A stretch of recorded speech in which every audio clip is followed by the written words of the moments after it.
Welcome back to another video from Upstart Epoxy, your #1 source for high quality epoxy that you can trust. In this video, we're going to be going over seal coats. We're going to show you how to perfect your seal coat so that way when you do a flood coat, it comes out flawless every time. Let's jump right in, shall we?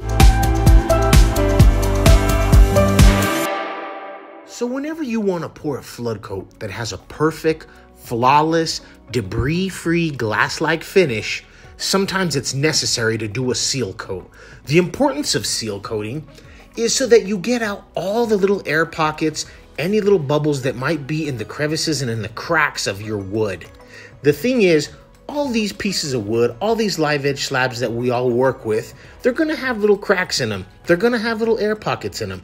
So what we do with a seal coat is we use some tabletop epoxy, we mix it up with a 1-to-1 ratio, and we pour what would be kind of like a flood coat, but we call it a seal coat. Like I said earlier, just to get in there and to cure where all these air pockets are. That way it doesn't allow any air to leak out when we pour our flood coat. When we pour our flood coat, we want that whole piece of wood fortified and solid. That way we don't have to worry about heat gunning a little area that's producing bubbles and flowing and flowing. You don't want to work with that, folks. It's time consuming and it can be very costly. So you always want to make sure that you seal all the little cracks in the surface and, if you have to, on the sides of your projects.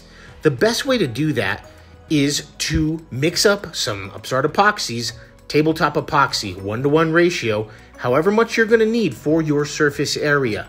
You're going to pour it on there, you're going to let it set, you're going to hit it with the heat gun and see if there's any areas that are producing bubbles.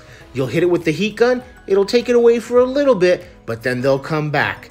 Once that seals up and that cures up, it's going to harden in that little air pocket that was in that wood, and it's going to produce a barrier so that when you're ready for your flood coat, the flood coat will simply go into that, leak into there, and stay there. It won't produce any air. That's what you want. Now, oftentimes, you may have to do 1 seal coat. Sometimes you may need to do 2 seal coats.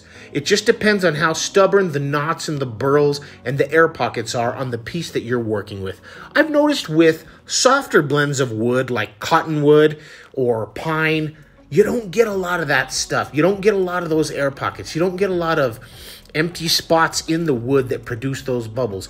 It seems like it's with harder wood. When you work with walnut, maple burl, olive, Russian olive, just different harder wood variations. I've noticed that some of those hold a lot of these little tiny, minute cracks and crevices that just never really fill up. Sometimes you'll even get a wormhole in your wood. And if that happens, or like a grub hole, if that happens, guess what?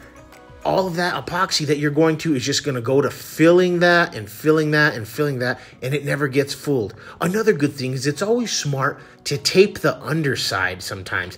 If you have a glaring void or crack up on top and it continues its way all the way throughout the piece of wood where you notice it on the bottom, tape that up. That way you make like a little dam, and yeah, you might fill it up with your tabletop epoxy, but at least you're solving the problem halfway there. I just can't emphasize enough, folks, how important seal coats are if you want a perfect flood coat. It may take a little more time, it may take a little more epoxy resin, but in the end, it's well worth it because you're going to have something that looks beautiful, gorgeous, and like a piece of glass. Once again, this has been Steve with Upstart, and we'll see you next time.